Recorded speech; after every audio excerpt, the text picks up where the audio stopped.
Thank you so much. Great start to our service this morning. Well, welcome to everyone to the Unitarian Universalist Church of Spokane, where we join together to create a nourishing, liberal religious home and to champion justice, diversity, and environmental stewardship in our wider world, or as we say in short, to create community, find meaning, and work for justice. Welcome to each and every one of you. We begin, as always, by welcoming all that you bring with you to this space, your unique beliefs, your background, your lifestyle, your experiences, all that helps make you who you are is welcome here today.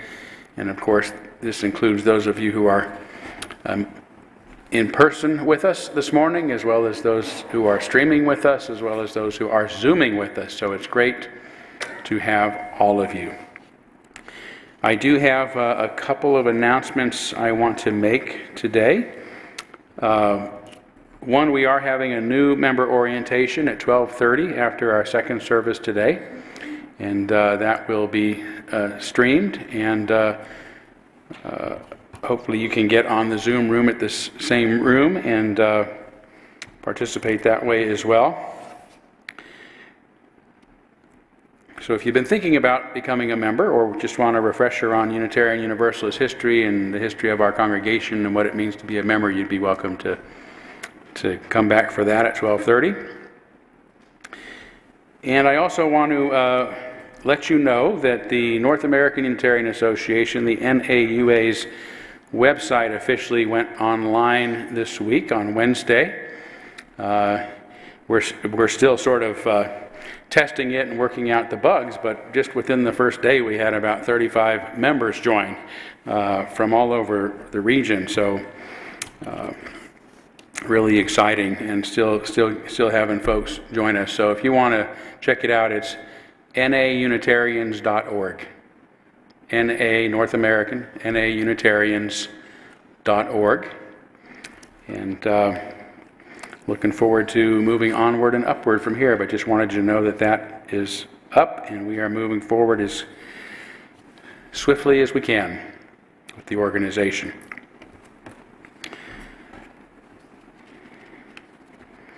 And I also want to, for those who are on Zoom with us, I wanted to welcome you, of course. And let's see, is Terry Anderson on Zoom with us this morning? Oh no, Terry Anderson is in the room. Oh, Shelley, can you bring Zoom up on our screen, though, please, on the big screen? But Terry Anderson is actually in the room with us. Terry, you want to raise your hand and say hello? There he is. Hello, Zoomers. Stephen, are you the Zoom host today?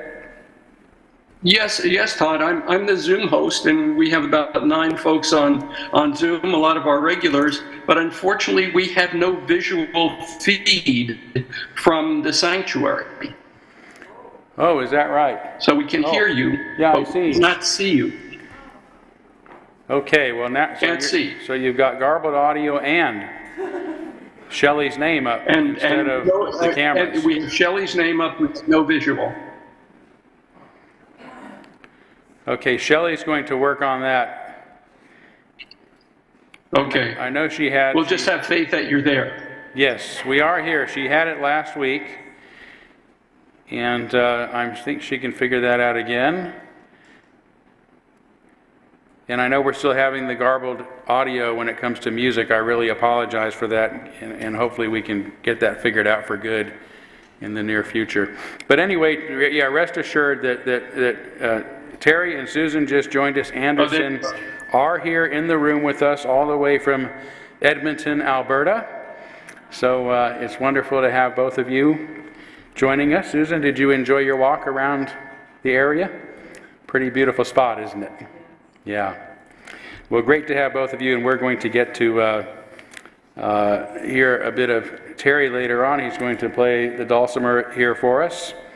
And Terry's been he's a member of our congregation, he's been very active in helping get the NAUA off the ground. And Susan has been an active member at the Westwood Unitarian Congregation in Edmonton, so both very dedicated Unitarian Universalists. And we're so glad to have you in person with us, and look forward to Terry's playing during our services today. I'm going to make him stay twice. Okay, and again, to those of you who are on Zoom, we can see all of you. Now, you can see me now, can't you? Yes. Great. Yes, we can see you. I'm sorry, I should say. Thank you, Shelley, for figuring that out. Okay. All right, so we are going to move forward now. It seems like there was something else I wanted to say, but I've already forgotten, so we'll worry about that later. But let's take a few moments to greet one another. You can say hello to those who are in the room here. You can say hello to one another on Zoom. And if you are streaming with us, always feel free to send us a text or somebody else that you're thinking of this morning.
Okay, thank you so much. And as always, there'll be more time to visit with one another during our social hour following the service. We will move forward now by lighting our chalice, the symbol of our faith, of our unity and our solidarity, of our openness and our inclusion, of our community and our individual uniqueness. May this small flame be our offering of warmth to those who are cold and alone, and a light to those in darkness. May it be a flame that ignites justice in our world and a beacon of hope to those in need, and may it reflect at least a spark of truth wherever truth has been lost, and cast a healthy shadow of doubt wherever it's been found.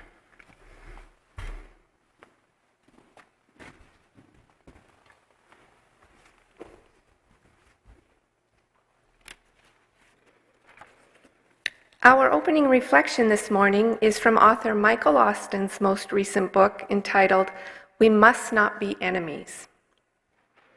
You are wrong. You are profoundly and disturbingly wrong about a spectacularly large number of things. You accept facts that are not facts, values that are incompatible with each other, and a fair number of truly dumb ideas about how to change the world. If you ever really understood the extent of your wrongness, you would never trust another word you said. You need not feel shamed about this. I am wrong too. Everybody is wrong about a lot of things.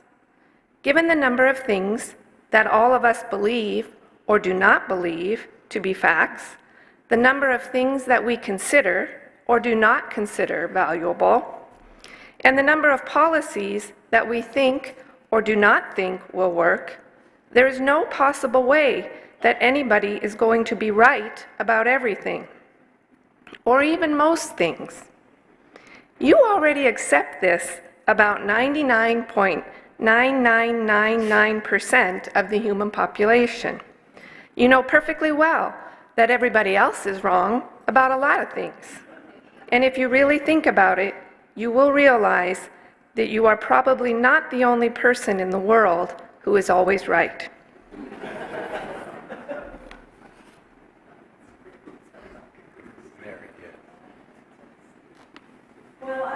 I'm not wrong about this. I hope spring really is coming.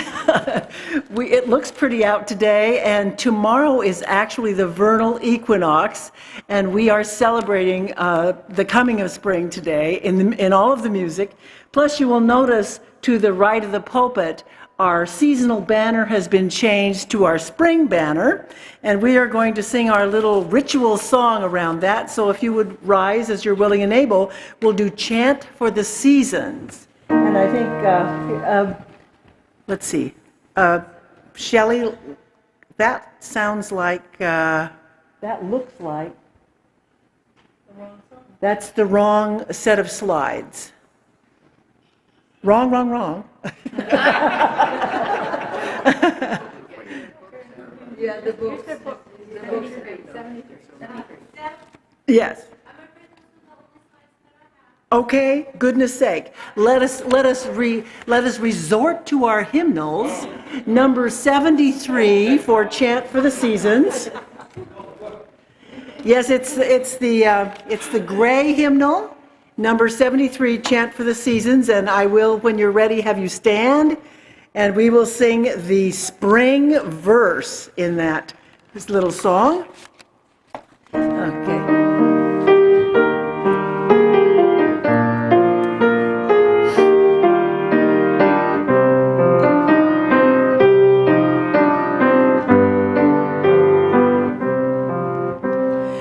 Winter rains have turned the star wheel, springtime is upon us.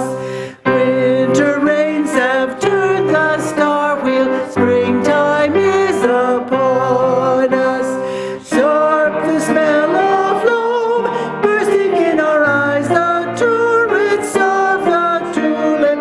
Winter rains have turned the star wheel, springtime is upon us.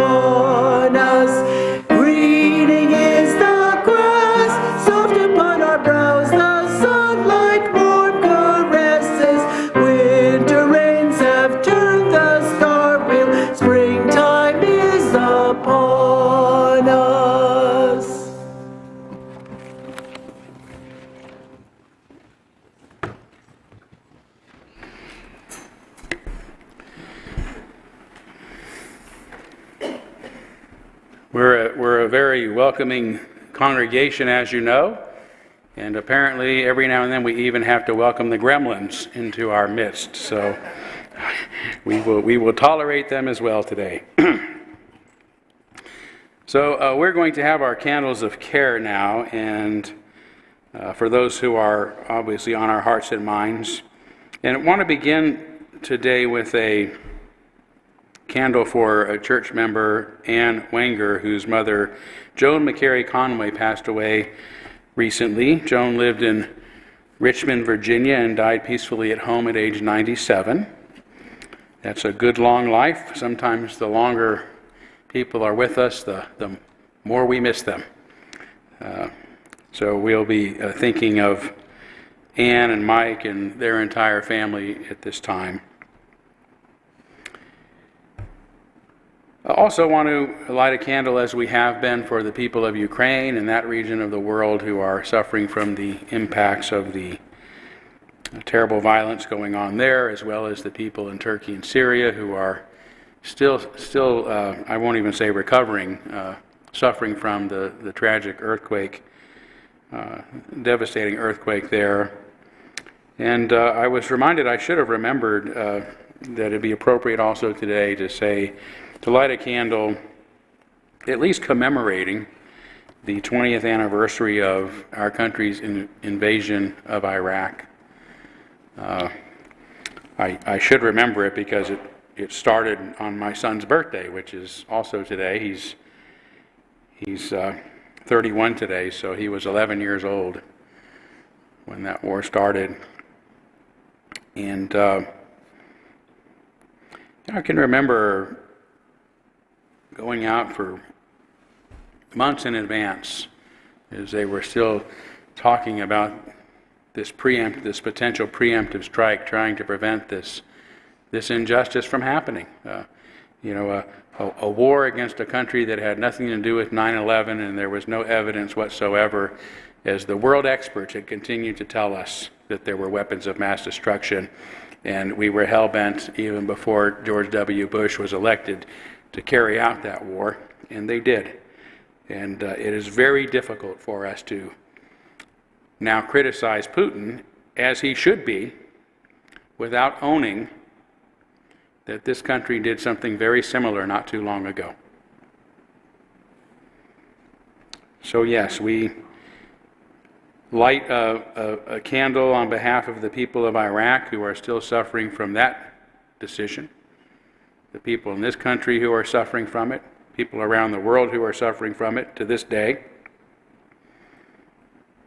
And we at least kindle a candle of our own acknowledgement as people of this nation about the nature of that war. And as I told an Afghani delegation I met many years ago who were outraged with us over it, I'm sorry. I'm sorry. And a lot of us are. So let's take a moment of silence as usual on behalf of others, and as usual you'd be able to name them aloud at this time if you'd like.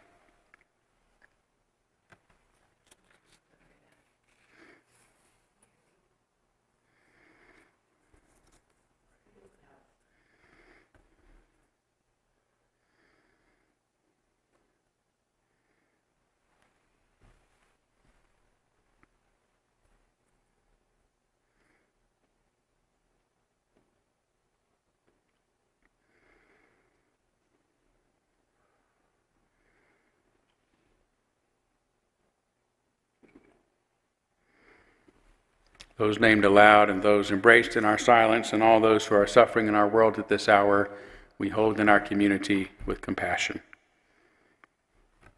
And we now gratefully give and receive this morning's offering, which helps sustain this community and our mission to the larger world.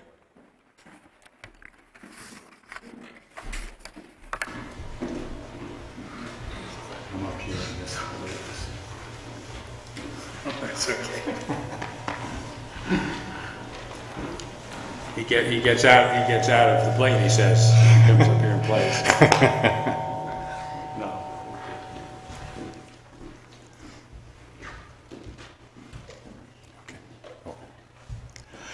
sure your mic is working. Yeah. Well, first of all, thank you very much for being able to put up with my music. I'm certainly no expert, and my apologies to my Zoom friends if they can't hear this music. I will play it another time just for us Zoomers, and I'll probably be less nervous, so I maybe won't make so many mistakes anyways. But it's a really joy to be here in the spring, partly because where we live in Edmonton, there's still a foot of snow, and it's the worst time of the year for us because everyone else in the real world is into spring, and we're just sitting there waiting, and so we had to escape and come to this pilgrimage to Spokane. But I also wanted to thank the congregation here because it's very easy for us to run a Zoom or a stream service because you guys do all the work, and I hope that we'll come to find ways to be more supportive and to do our share as well. So the song I'm going to sing sing and play is Julian of Norwich. It was written by Sidney Carter, and it's a favorite one of mine for a number of reasons. The first is because it's a celebration of spring.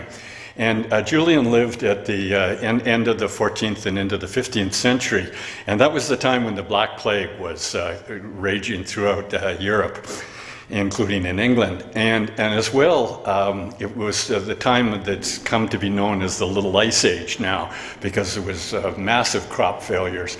And when you're a peasant farmer and your crop in the fall is not good, well, you face desperate situation, and spring is the worst time of year because usually the crops are all eaten up, and there's no fresh food coming yet from the fields. And so it's a really hard time, and given all these circumstances, hope was in really short supply.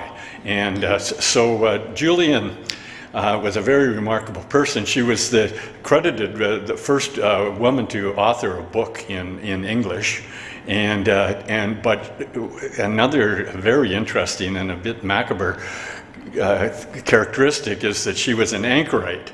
And to save you asking Dr. Zoom what an anchorite is, I will tell you that it's a person who petitions the bishop to have a cell built on the edge of her church. And the cell had two windows, and one window faced inward to the church so she could participate in the services, and the other window was to the outside, and people would come and seek her counsel and her advice. But I noticed I didn't say anything about a door because there was no door. They had a requiem mass for the anchorite when she entered the cell, and then it was boarded up, and she would spend the rest of her life in there. So given all of those circumstances, it's especially amazing that she could maintain hope, and not only for herself, but for her community. So the song is called The Bells of Norwich.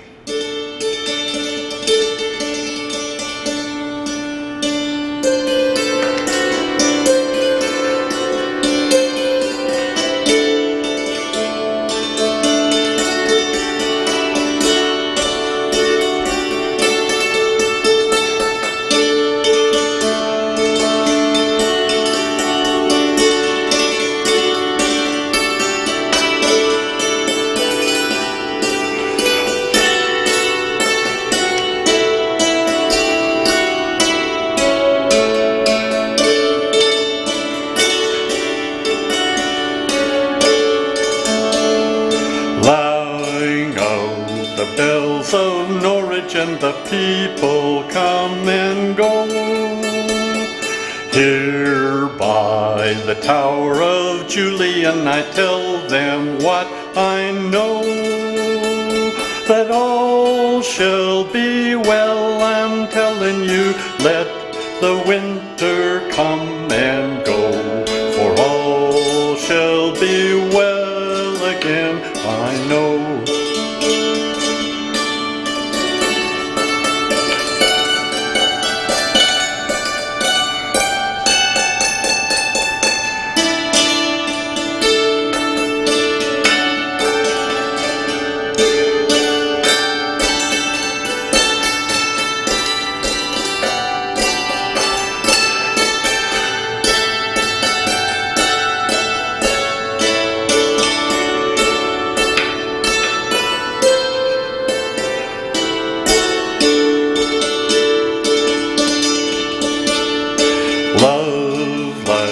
a golden daffodil is pushing through the snow. Love like a golden daffodil is lord of all I know. So ring out ye bells of Norwich and let the winter come and go, for all shall be well again, I know.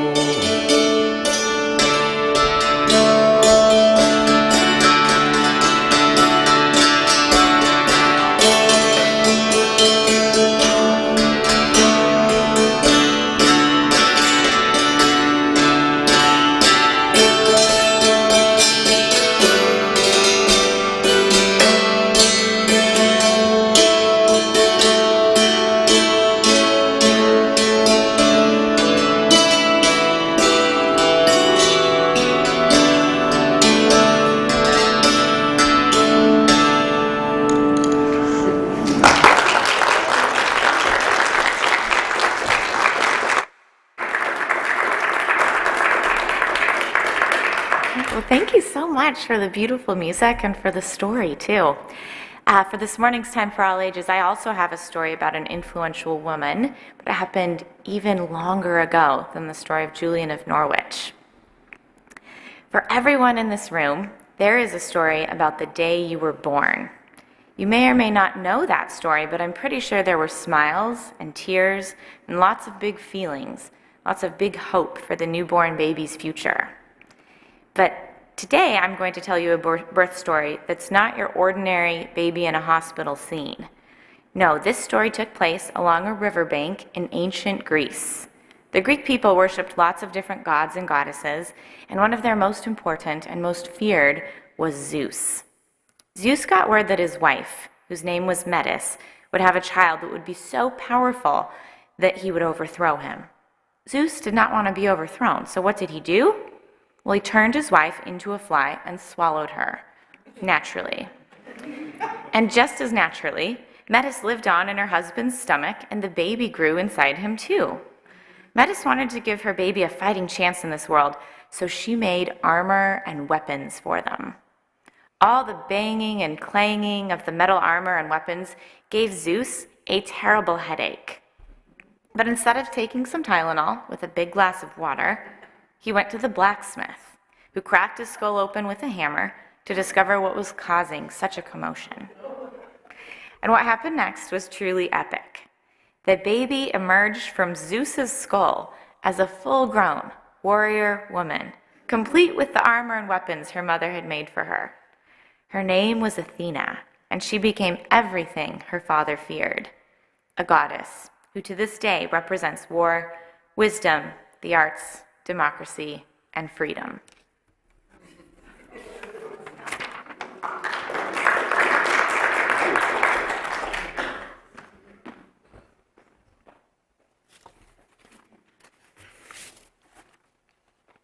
As we move into a time of meditation, you are invited to find a comfortable, receptive position.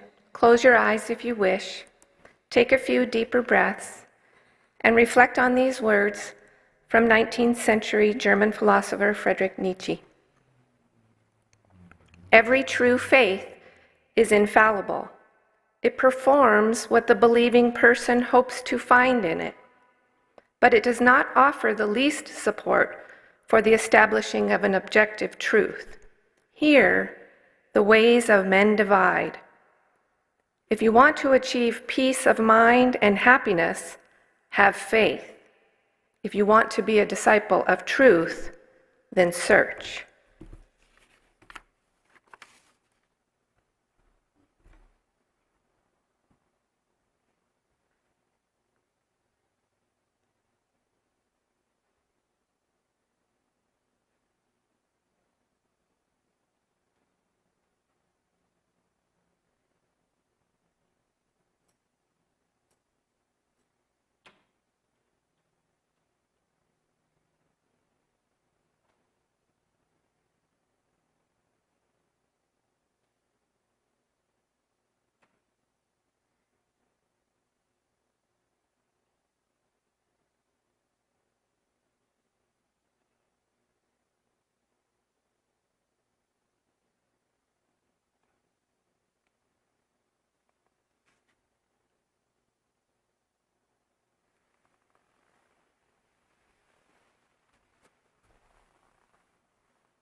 It's been wonderful having Terry and Susan stay with us for the weekend, and I got to hear, we've gotten to hear Terry practice that piece, but also some others in our living room, so it's been really nice. And also it was fun finding out quite by accident that Susan and Terry are big fans of Matthew Fox, so that was a connection we had, and then that led to a conversation about John Denver.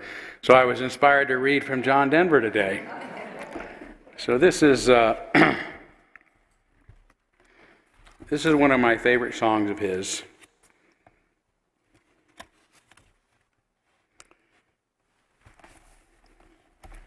Maybe one you're familiar with, called "To the Wild Country." I won't sing it, but I'll read it. There are times I fear I lose myself. I don't know who I am. I get caught up in the struggle and the strain. With my back against a stone wall, my finger in the dam, I'm losing strength and going down again. When I take a look around me, my eyes can't find the sun. There's nothing wild as far as I can see. Then my heart turns to Alaska and freedom on the run. I can hear her spirit calling me. To the mountains, I can rest there. To the rivers, I will be strong. To the forest, I'll find peace there. To the wild country, where I belong. Oh, I know sometimes I worry on worldly ways and means, and I can see the future killing me on a misbegotten highway, on prophecies and dreams, a road to nowhere and eternity. And I know it's just changes and mankind marching on, and I know we can't live in yesterday. But compared to what we're losing and what it means to me, I'd give my life and throw the rest away. To the mountains, I can rest there. To the rivers, I will be strong. To the forest, I'll find peace there. To the wild country where I belong.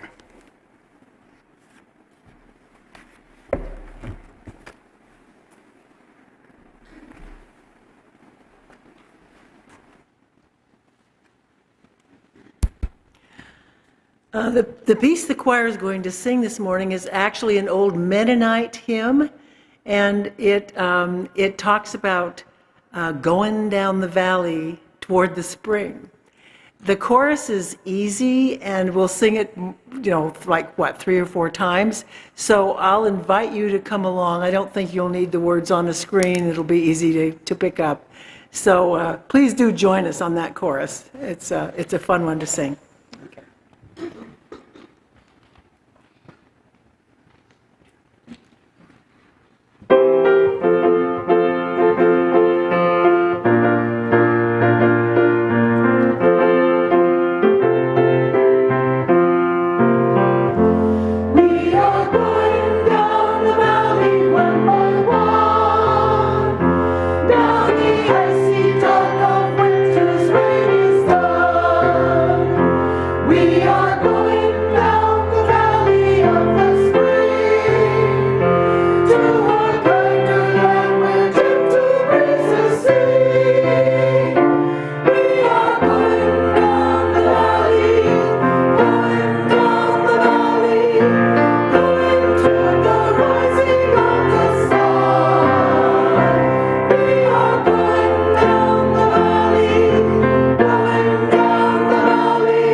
Going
Thank you. Wonderful.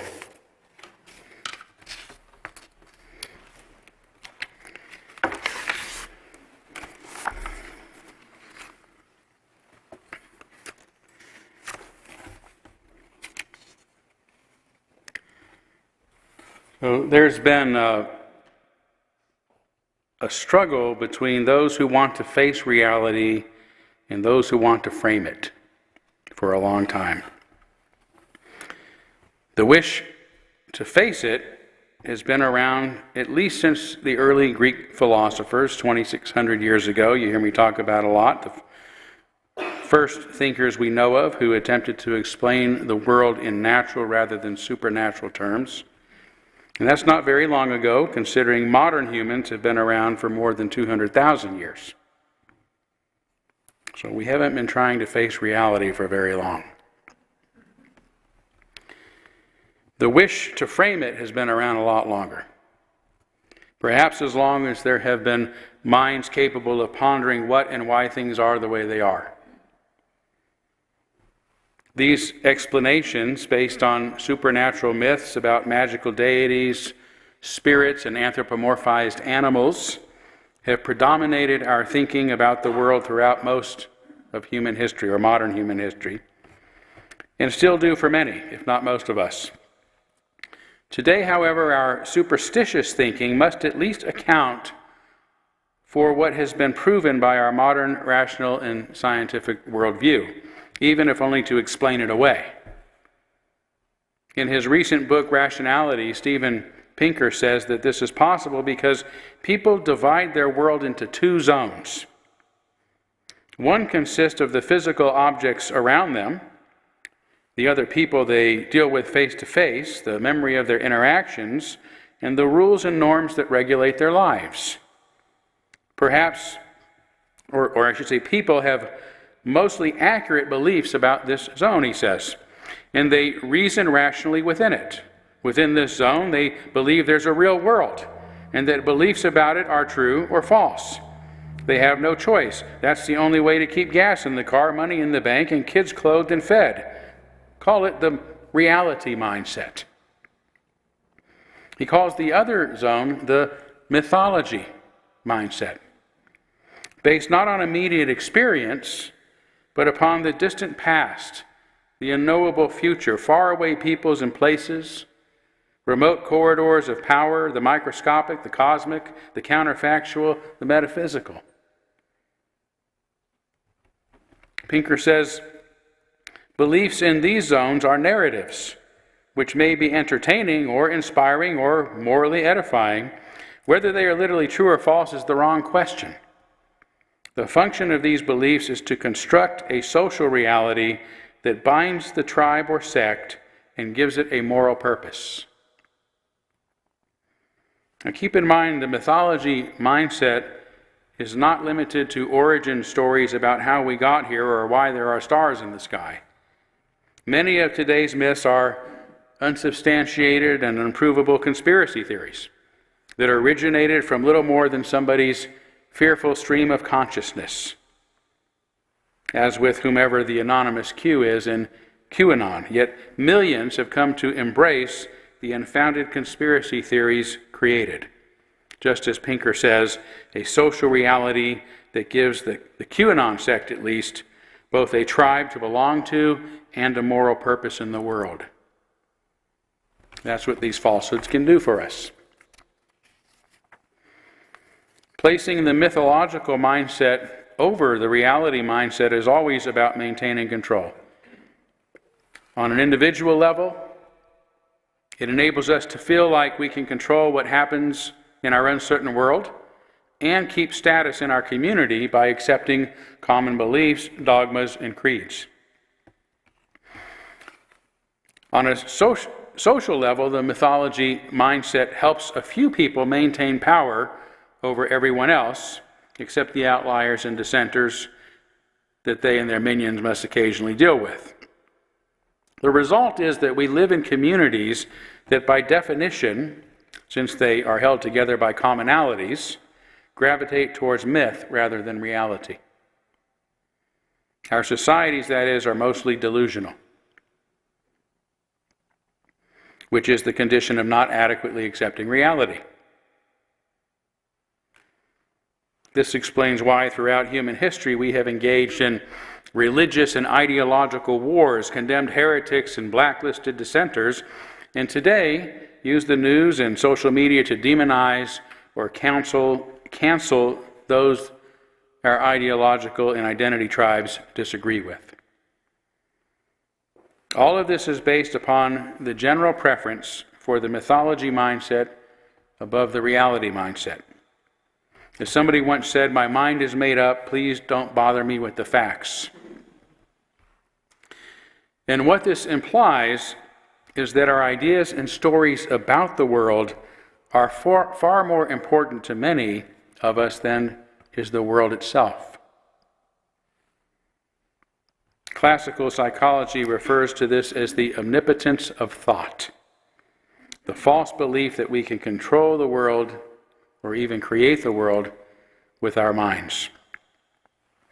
In his book, Dogma as Compulsion, classical psychologist Theodore Reich wrote, "The impression of the miraculous is dependent on the psychical process by which a situation is deprived of its natural character, determined by the laws of nature, and transformed by the belief in the omnipotence of thought into a supernatural situation."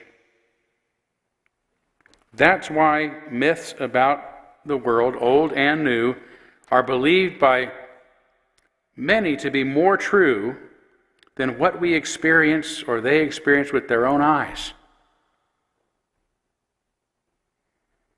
Many people believe that their myths, old and new, are more true than what they experience with their own eyes or other senses.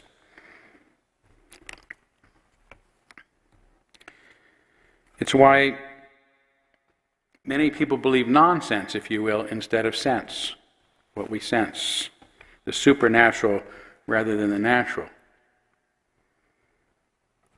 Additionally, there may be something innate about the information stored in beliefs and ideas, as is so of all information, that drives it to propagate and become dominant.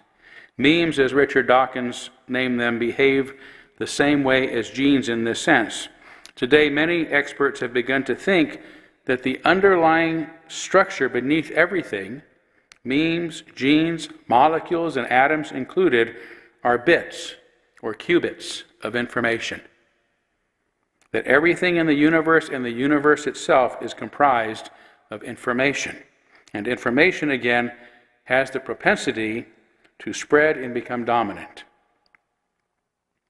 So whatever the case, whether we want our own ideas to become dominant so we can maintain social status and a feeling of control, or if the ideas themselves drive us to help them propagate, we often treat our ideas and beliefs as if they were our offspring, whom we are compelled to help survive and to thrive.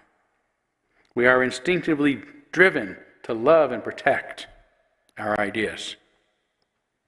Right? We'll go to war over them. Somewhat ironically, we can turn to mythology itself to prove this point. Perhaps the most familiar of these is the Hebrew myth of Adam and Eve. You will recall that Adam, the obvious male in the story, is not born, but fashioned by Yahweh out of mud. He is then put to sleep while Yahweh removes one of his ribs and makes Eve from it, the first woman. But this mythology in which males give birth, Yahweh to Adam and Adam to Eve, is the reverse of what we know to be true, of the only thing we know to be true in reality, that the females of a species give birth. At least the story does initially have Adam being formed of earth, which is the mother of all life. Indeed, the word mother comes from the same Greek word as matter. Matter is our mother. And matter, I will posit as a materialist, is reality, even if it is broken down into qubits. Another example is the Greek myth of Zeus, who, in a fit of anger, hurls a thunderbolt and kills Semele, who is pregnant with his child. Zeus quickly rescues the fetus from the ashes and sews it into his own thigh until it is ready to be born. So it is Zeus, the father, who gives birth to Dionysus, the god of wine, pleasure, and madness. And then there's also the myth of his daughter Athena, several myths actually of Athena. Stephanie did a great job telling one, who is born fully grown from Zeus's forehead. In a Greek drama centering on the trial of Orestes, who is accused of murdering his own mother, Apollo uses the story of Athena to prove the accused's innocence. There she stands, Apollo says, the living witness, daughter of Olympian Zeus, she who was never fostered in the dark womb, yet such a child as no goddess could bring forth. And from this, Apollo concludes, the mother is no parent of that which is called her child. The courts find the argument so convincing that Orestes is acquitted on the grounds that it would be impossible for him to kill his mother if he never had one to begin with.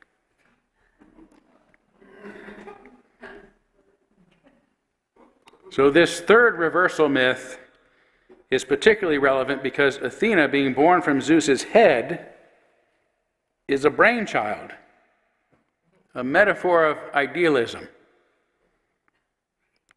Idealism, the philosophy of Plato, is a metaphysic that continues to be taken seriously by many, if not most people, whether they know it or not.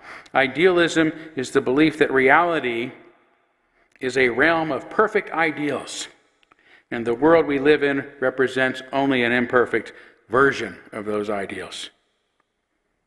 In other words, our ideas about the world are truer than our experience of it. What we think inside our heads is truer than what's right in front of us. Despite the undeniable reality in front of us that only females give birth, we may embrace ideas that insist it is the Father, and that an invisible Father God is our Creator, not the Mother Earth from which we evolved. This explains why industrialized Western society, rooted in Christian theology, has behaved so disdainfully toward the earth. Because in our worship of the Father, we have come to believe ourselves separate from the earth, our true mother, Terra, matter. And the earth, Mother Nature, Eve, the mother of all living things, the moist, muddy ground from which we are all born, is being desecrated by the untruths that spring from our heads and our refusal to face the realities that we are truly experiencing. Scientists began warning us and our leaders of the greenhouse gas effect more than 100 years ago. They knew our industrialized planet was warming up even then, and the environmental movement was born with the success of Rachel Carson's book, Silent Spring, in 1962. It was in the mid-1970s that President Jimmy Carter publicly acknowledged climate change and initiated plans to reduce carbon emissions. He lowered the national speed limit to 55 miles an hour to help accomplish this, and even put solar panels on the White House roof in the 70s. And it was in 1979 that the first World Climate Conference took place in Geneva, the first World Climate Conference in Geneva, to find solutions, they said, to prevent potential man-made changes on climate that might be adverse to the well-being of humanity. 1979. Tragically, just as soon as Ronald Reagan took office in 1980, he removed those solar panels, and the speed limits were eventually increased to 65 miles an hour, 75 miles an hour in some states. I've even seen it as high as 80. The Republicans, perhaps for little more reason then the knee-jerk compulsion to disagree with their ideological opponents, those outside their tribe, went into full denial of reality mode, birthing nonsensical excuses from their foreheads to dissuade and prevent us from doing anything about the most existential threat humanity has ever faced. First, they laughed at us and claimed global warming is a democratic hoax, falsely claiming there was lots of disagreement among scientists about it. And later, when it became too evident to wholly deny, they shifted that myth just a little bit to claim instead that scientists disagree about its cause. Yeah, that's what we meant. Yeah, that's the ticket. They didn't disagree about it. And even today, with the disastrous impacts of global warming right in front of us all, in more ways than we can count, they still do everything they can to prevent us from addressing the crisis in meaningful ways. One of the first things Trump did, you will recall, was to pull the U.S. out of the Paris Climate Agreement. This is so because the Republican Party, at least in this case, for the Republican Party, at least in this case, matter doesn't matter. What matters most, mater doesn't matter. Mother, the mother of us all, doesn't matter. What matters most is their ideology, the brainchild they are driven to nurture and help become dominant, even if they are so obviously leading us all to doom. Imagine how much better the situation would be today if 45 years ago these obstructionists, trapped in the mythology mindset, had put their faith in reality rather than in the omnipotence of their own thoughts.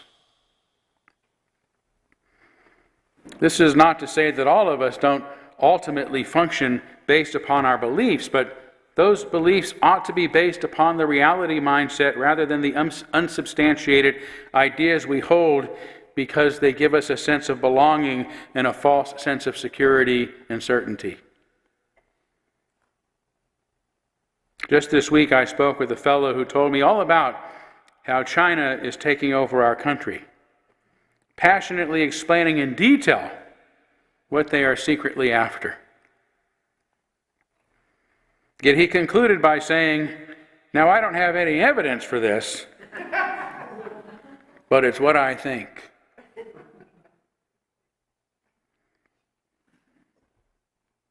That's a brainchild, born from his own forehead rather than from reality. Mother, matera, matter, a belief without evidence, a belief that is not evident, a belief that is not evident.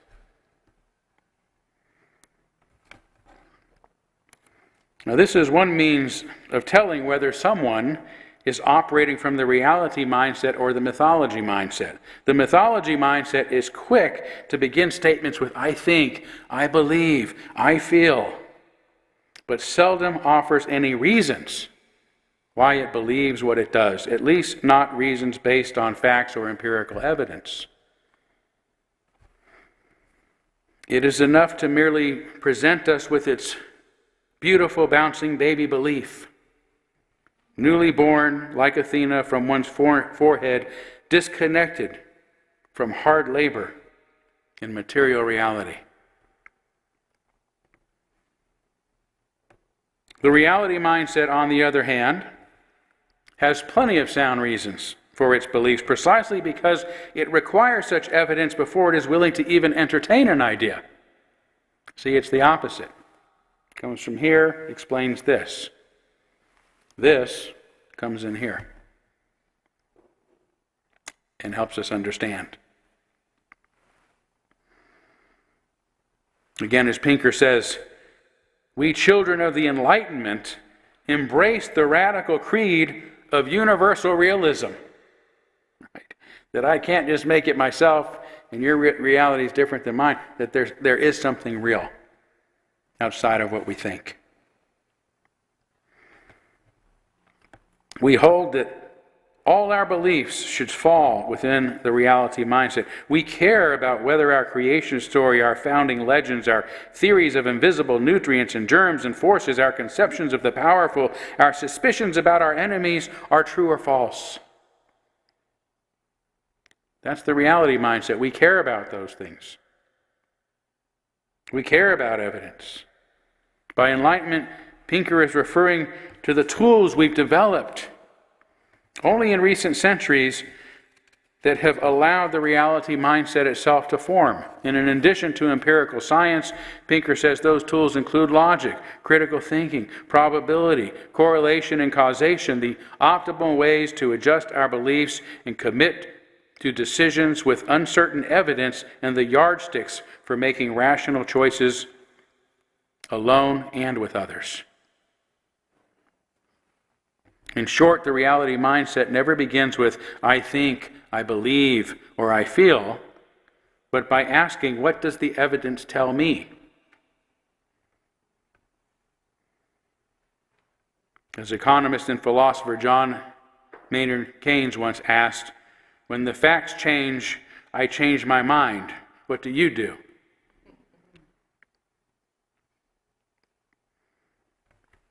For the reality mindset requires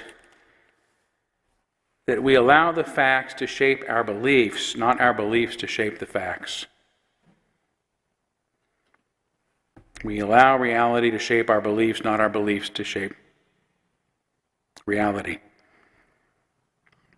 While it's true that we cannot manipulate the world with our minds, or at least not without using them to move our hands and feet first, right? That's how we change things. Right? If I put the book up here and say, would everybody use your concentrated power, those of you streaming, those of you on Zoom, everybody in the room, please use your minds to, we won't even have you move the book. I just want you to open a page, a light page. Everybody concentrate, right? With all our, even if we could do it, telekinetically, move one page. That would not be very effective. This is how you move pages, right? With your hands.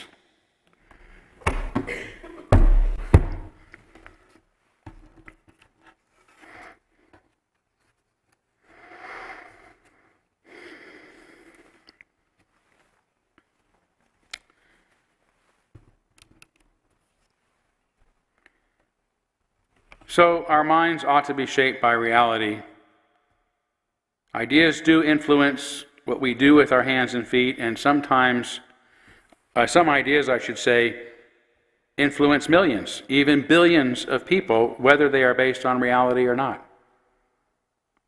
Right? That is the reality. Whether we get things done by manipulating the world with our hands and feet, a lot of people are moved by ideas. And some people are able to control others, also sometimes thousands and millions, by spreading their ideas. So the question before all of us is, what kind of person do we want to be? Do we want to spend our lives using whatever lies we tell ourselves and others to feel a sense of control, or to unethically maintain control over others just because we can? Do we want to risk living our lives unauthentically, having committed ourselves to fostering obvious lies just so we can fit in with others? Do we want to squander this brief opportunity we have here to experience something real?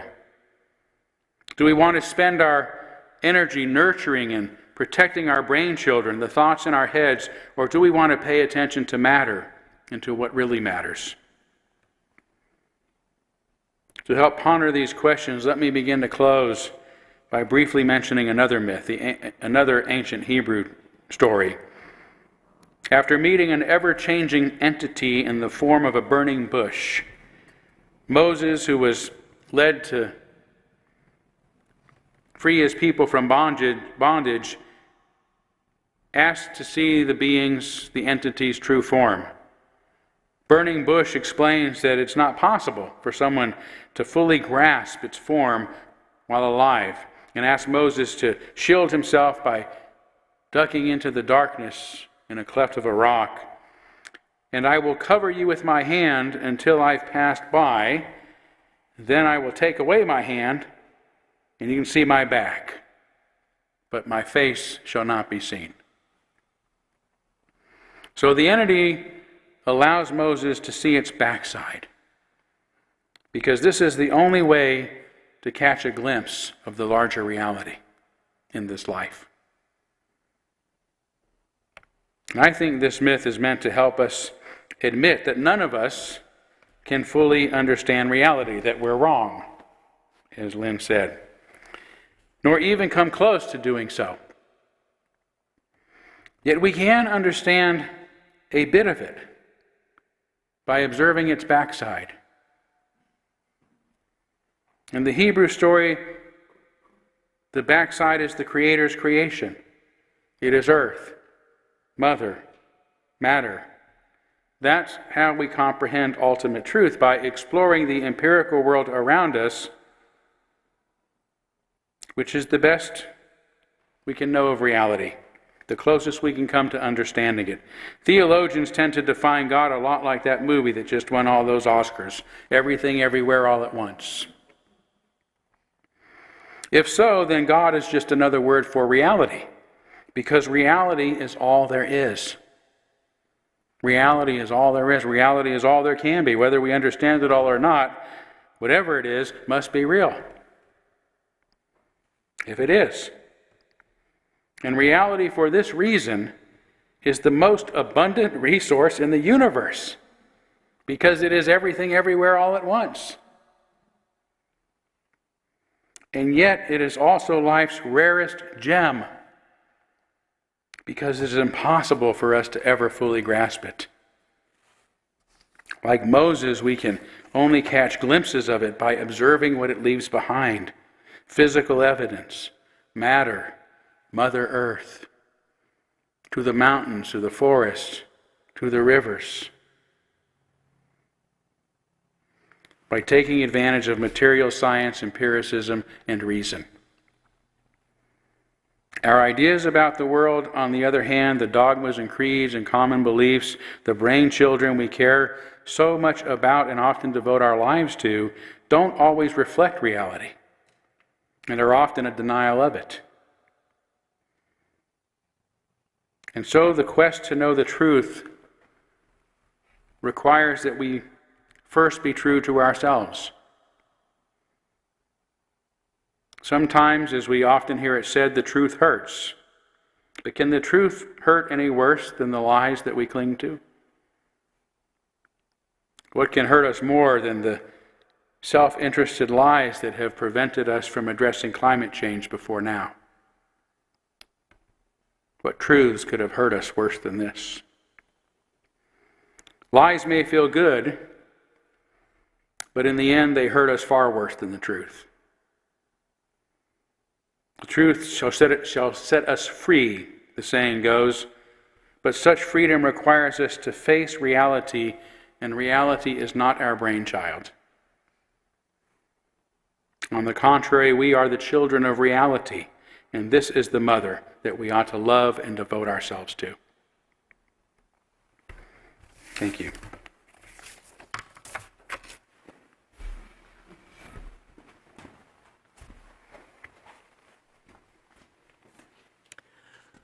Well, we're going to end it with a Fleetwood Mac tune. It's called Don't Stop, and it does have a lot of sense of forward motion and jumping into the reality of tomorrow. So please stand and sing with me, Don't Stop. 1, 2, 3, 4, 2.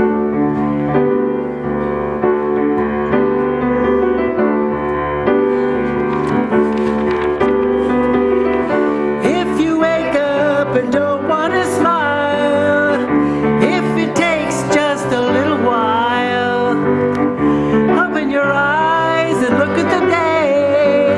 You'll see things in a different way. Don't stop thinking about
is this well-known fundraising campaign slogan from the United Negro College Fund in the early 1970s. A mind is a terrible thing to waste. Amen, blessed be, salam alaikum, and shalom.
This way you can have a tour of this. I try explaining to you the shape of it.